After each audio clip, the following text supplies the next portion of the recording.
Hello ladies and gentlemen, welcome back to the channel. My name is Mark Roden, and in today's video we are going to be going over the 5 reasons you should buy and the 5 reasons you should not buy a Nissan 350Z. This is a kind of new series that we're still kind of trying to work out the kinks on with this channel, so bear with me here. But the way it works pretty much is first I go over one good thing about the car, like one selling point about the car, then one bad thing about the car, then one good thing, then one bad thing, until we get to 10 total, 5 of each obviously. And then at the end of the video I tell you my final thoughts on whether or not I actually think overall that you should buy the car. This is just a very what's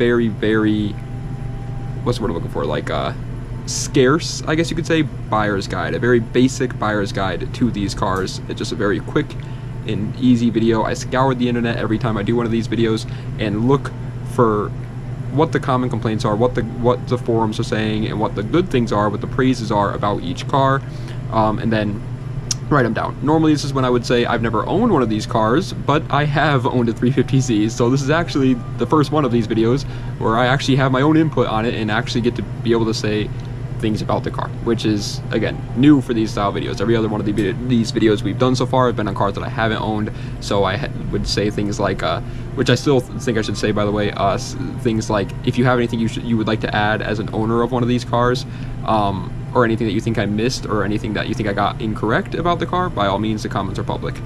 Same thing with this car, even though again I have owned a 350Z myself. Either way, media of the day is, I don't got my glasses on, Need for Speed Hot Pursuit 2. That's right, I forgot what it was for a second there. Need for Speed Hot Pursuit 2, that was an absolute banger, one of the very first racing games I ever played, and I loved it. Absolute incredible game, absolutely perfect game. It's a little old now, might be a little outdated, but still a really fun game. Without further ado, let's go right into it though.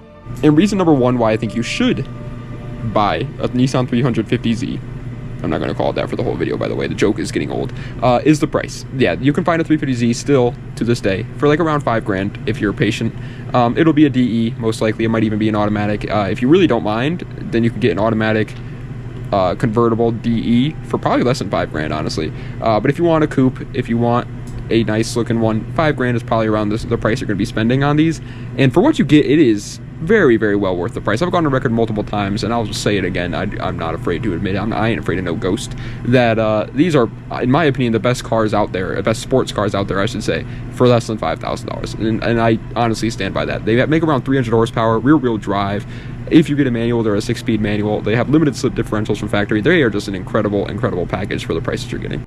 Reason number 1 why I think you should not buy a Nissan 350Z, though, is going to be the fact that it is a 2-seater with pretty much no space. This was a big problem I noticed with my 350Z. It is the only car, including my Integra, by the way, which is a very small car, it is the only car that I could not fit all 4 wheels and tires in.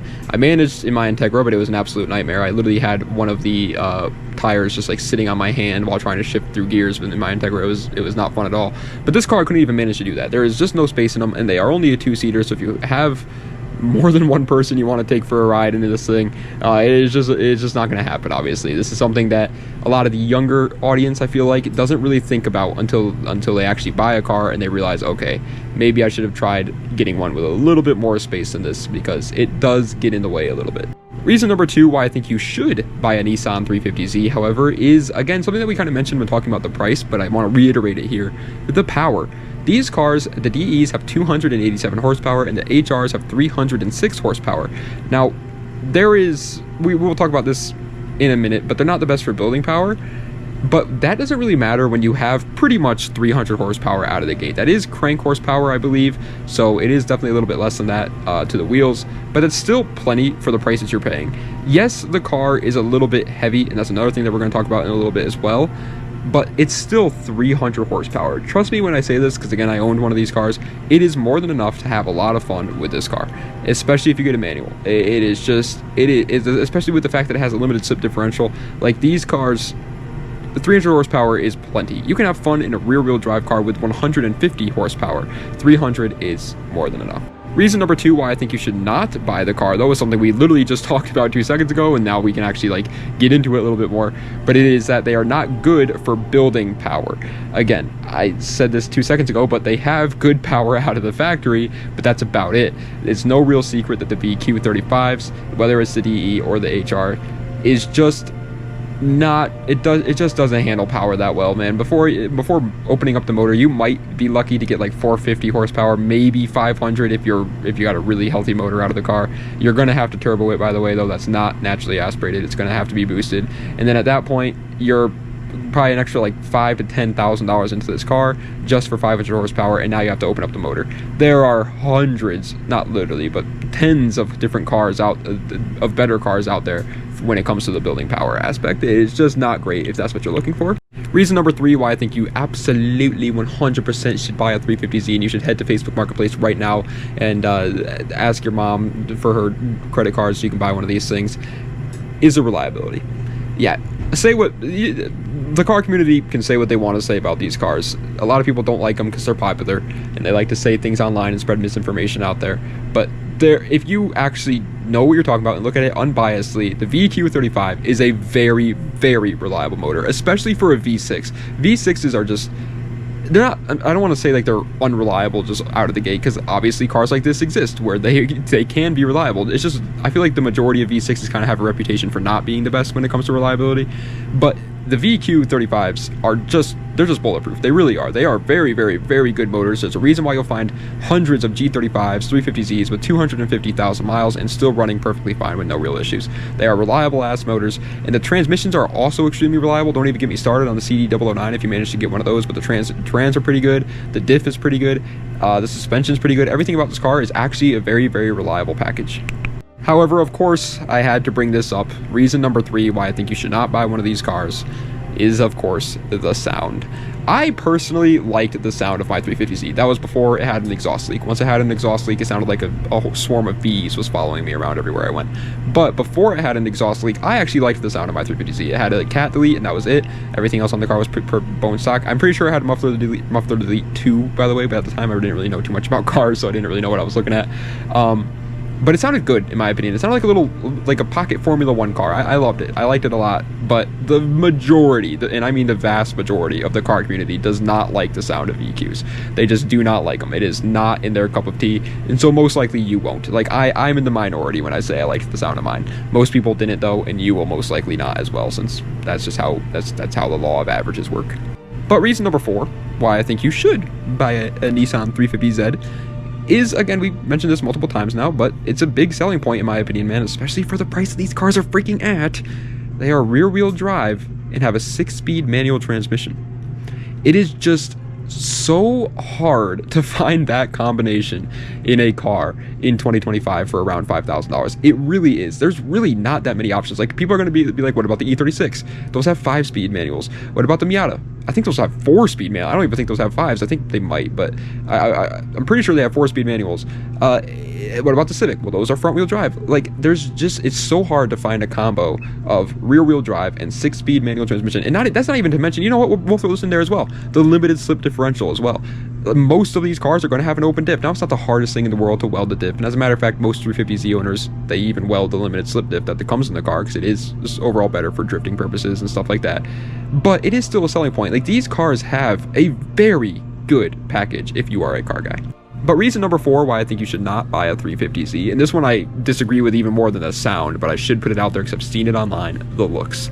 There have been multiple people now that have said the 350Z is an ugly car. There are, as a matter of fact, I think Jeremy Clarkson, one of like the car guy, like, gatekeeper out there, you know what I mean, the car guy goat, even said that the 350Z does not look good. There's a YouTuber I watched named Bruffy1322. Nobody's gonna get that reference, nobody at all, but if you watch him, I guess, he also said the 350Z doesn't look good. I've seen lots of comments of people saying the 350Z doesn't look good. I personally couldn't disagree with this more. I personally think the 350Z looks incredible. It's one of my favorite looking cars from Japan of all time. I love it so much. I think it's gorgeous, like absolutely gorgeous. But there are people out there that don't think it looks good. This is obviously personal opinion. Same with the sound. But I just wanted to mention it. This should tell you how many truly bad things there are about this car, though. If I'm bringing up the looks, like, it was kind of hard to find things. However, reason number 5, and the final reason, not really, there are other reasons obviously, but it's just the biggest reasons, I guess you could say. But reason number 5 why I think you should buy a Nissan 350Z is the aftermarket support. yeah, it doesn't handle power that well, but that doesn't mean that there's not a plethora of companies out there trying to get you in a Nissan 350Z and trying to get you to modify your 350Z. No matter what it is that you're planning on buying for this car, there's going to be companies out there trying to sell you one for all kinds of different price points. There's no real shortage of aftermarket parts for this car. Whether it's interior, whether it's exterior, whether it's performance, this car will have some sort of option for you. It was overwhelming, honestly, when I had my 350Z. It took me days just to figure out what bumper I wanted, what front bumper I wanted. It was ridiculous. It goes as far as like bash bars, like you know, the drifting bash bars and stuff like that. Even those, there's like 15 different options to go with. It is kind of crazy. However, reason number 5 why I think you should not buy a Nissan 350Z, and the final reason why I think you should not buy a 350Z, and this is honestly like the final reason, there really isn't that many other reasons out there. Like, I know someone's going to probably bring up the plenum spacer, or the plenum issues, I should say, but the plenum spacer just solves that issue, and it literally took me 30 minutes to do that. So in like, I think it was $120, so it really isn't that big of an issue in my opinion, and you really don't even really need that. So reason number 5 is that they're just very heavy. We mentioned this earlier when talking about the power, but yeah, 300 horsepower is good, but it's a little bit less desirable when you notice that when you realize that it's trying to push around 3,800 pounds. They're heavy cars, but at the end of the day, cars are getting heavier, and again, it balances itself out. The power to weight ratio is still really, really good, and really, really fun. Yes, they're heavier than you would expect, especially when you sit behind one and actually try getting this thing sideways and things like that. You realize that these cars are definitely like, they're boatier than you would think they are, but not enough to like make it not fun, in my opinion. But my final thoughts on the Nissan 350Z, after going over the 5 reasons I think you should and the 5 reasons I think you should not buy one of them, what do I think you should do at the end of the day? Well, personally, I think these are a great option for anybody looking for a fun project car. As a matter of fact, I think it's the best option out there right now for right around the $5,000 mark if you're strictly looking for performance and fun. However, they are very cramped cars. They do have a lot of power. They are only 2-seaters. They are rear-wheel drive only. They're low to the ground. They have really bad blind spots. They have heavy doors too, something that like you don't really notice until driving one, but they do. They have really heavy doors for some reason. Multiple times I'd use my legs to open the door, and so in my opinion, they're not even close to a good option for a daily driver. If you want that, but you want like kind of a good combo of the two, where it's like daily drivable but also still fun as hell, I would maybe think about getting the G35 sedans or even the coupes maybe instead. They're very similar, just slightly less performance oriented than the Nissan 350Zs. But even then, it's really not that big of a difference there. They're very, very similar cars, and they're much better daily driver options. I think the 350Z is significantly cooler, so I would personally rather have a 350Z. But I'm also not a guy trying to start a family. I'm also not a guy that drives people around all the time. So if that's you, G35s might be the better option for you. But ladies and gentlemen, that is the end of today's video on the 5 reasons why you should and the 5 reasons why you should not buy a Nissan 350Z. I hope you guys enjoyed. If you did, please be sure to like, comment, and subscribe to the channel for more content just like this. Let me know what other videos I can see in the comment section down below. Check the links in the description for any of my other social medias or any of my other YouTube channels or any of that great moment jumbo. And I will be leaving a comment down below. It'll be the pinned comment within my new YouTube channel called Giggity Plays, where I'll be uploading any sort of Let's Play videos in the future. So if you are interested in watching me play video games, story games, which I've never done, I've always been a competitive gamer. As a matter of fact, look what I have on my screen. RN. That's Call of Duty Black Ops 7. I was just playing some Black Ops 7 before I started recording it, because I've always liked competitive games, but I wanted to try out some story games and try them for the first time. Games like, we played Red Dead Redemption 2 over there. That was a blast. I cannot wait to play that again. We played that new game Routine, which was a horror game. That I can wait to play again, because it made me poop in my trousers just a tad. We played Dying Light. It was fun. We played Fishing Planet. We played a couple of games over there, different little like story games and things like that, just trying out new stuff, and it is such a fun time. I'm having a great time. So if you guys are interested in watching that, it'll be the pinned comment below. But either way, I hope you guys enjoyed. Let me know what other cars you'd like to see me do these videos on, because I like to do recommendations the most. I did get one the other day on the C6 Corvette video, and I promised the guy I would do it. Oh, the A4B8, the Audi A4B8. That's the one he wants me to do. So after this, it'll be the A4B8, but then after that, whatever you guys want to see, I can absolutely do it. Also, let me know if you guys are enjoying the media of the day posts. I think that's a better idea than doing like movie of the days specifically, or song of the day specifically, because that way we can do TV shows, video games, movies, or songs, any sort of media, any form of media. Or we can even do like YouTubers, you know, YouTube channels that I enjoy watching. We could do anything. We could do all kinds of different pieces of media, and it expands the horizons when it comes to the song of the days or movie of the day. So I think it's a much better idea than just doing one of those. And finally, final little disclaimer, final little thing I wanted to tell you guys. What was it? Oh yeah, dude, I've been working out now for 2 weeks straight. Now it doesn't sound like much, I know, for some of you guys, especially you guys might be like fitness gurus and have been working out for years or whatever, but I'm already noticing a change in my mental health. Not really my body, like I'm not really noticing like I'm getting bigger or whatever, and that's because the main reason that I'm so skinny, and you guys know I'm so skinny, like, dude, I'm a skinny beaver, man. Actually, you know, I'm instead of showing you, I'll just tell you. I'm 100, this is so embarrassing, but I'm telling a bunch of random people I've never met before, so I don't care. 133 pounds, and I'm 6'1" as a 25-year-old man. It's depressing. It's sad. It's sad to think about. Like, there's no sugarcoating it. You don't have to be nice to me in the comments. No, that's bad. That's unhealthy. You know what I mean? That's a bad skinny. But the reason why is because I'm so terrified of like throwing up. I don't know why, but it's my biggest fear. I hate throwing up. I can't stand it. Any sort of stomach movements freaks me out. I don't know why. But whenever I am stressed out, or whenever I'm not like in the right mental area, my stress gets even worse, which then activates my gut stress. You know what I mean? You start producing more acid or whatever, and I start to get stomach aches because I'm stressed, which then freaks me out even more. It's like it's a whole loop, and it makes it horrible. And the whole I'm saying all this to say that it's really hard for me to eat a lot of food because I'm stressed out all the time, and my stomach's always hurting all the time, and I don't want to throw up, so I don't eat a lot of food. So that's the reason why I'm so freaking lightweight. But now that I've been working out for 2 weeks, I'm starting to notice that like my stomach aches and things like that, my stomach pains or whatever, are going down for the most part. Like, I still have a couple bad days, you know, everybody does, where my stress is a little bit worse and my stomach hurts and I can't really eat that much. But right now I'm focusing on working out for sure. I've been doing that for 2 weeks. Like I said, I don't want to give up on that at all. I did legs today even. Like, I hate legs, man. It's like the most pain. I'd rather just sit there and not even watch paint dry. I'd rather watch paint that's already dried get slightly moist. Like, that's more entertaining to me than doing a leg day. But I did it anyways, you know, I'm locking in, man. But the next thing I need to focus on now that the working out is kind of helping with the whole mental thing, and I'm not really worried about my stomach hurting too much, is eating more for sure. I need to eat more for sure. I already downloaded this app called MyFitnessPal. I bought some protein powder. That's the thing. I was asking my friend Quentin, who's a 225, maybe even 230 at this point, pound just unit. The dude's a freaking beast. He's been working out since as long as I've known him. I asked him how much calories I should aim for. He said like 2,700 if I want to gain a pound a week, and I do.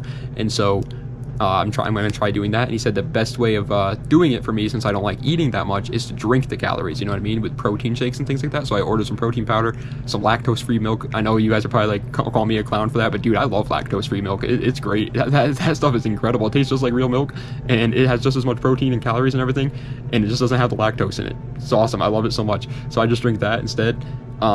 And my goal is to aim for 140 pounds, so 7-pound difference by February. I think it's a reasonable goal, but also a goal that would be rewarding once I reached it. The sad part is I've been 150 pounds before too, so it's not even like I'm reaching a new weight or anything like that. I won't look any better or whatever, so I really just got to stick with it. I don't know why I'm telling you guys all this. It's a long outro now, 5-minute long outro, just because I've been ranting about my fitness plans or whatever, but I don't know, I just wanted to tell you guys so that way I have to be held accountable in some way. And also I just feel like some of you guys care too, which is cool to see. You know, it's like, you guys are like a second family. I kind of like rant to you guys and vent to you guys about random things that are going on with my life.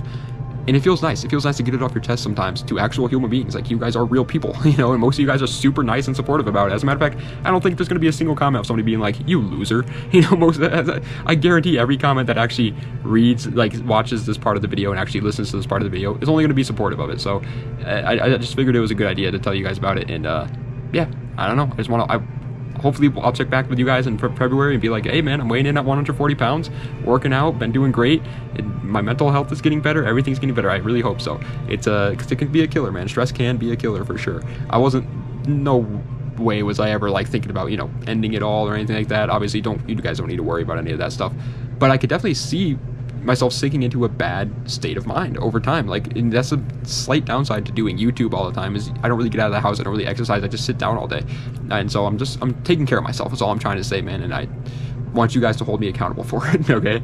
I'm gonna lock in. By February, I'm gonna come back and I'm gonna tell you guys we're doing good. That's the plan. All right. Anyways, thank you guys so much for watching. I appreciate it. Das Vidania, and have a nice night.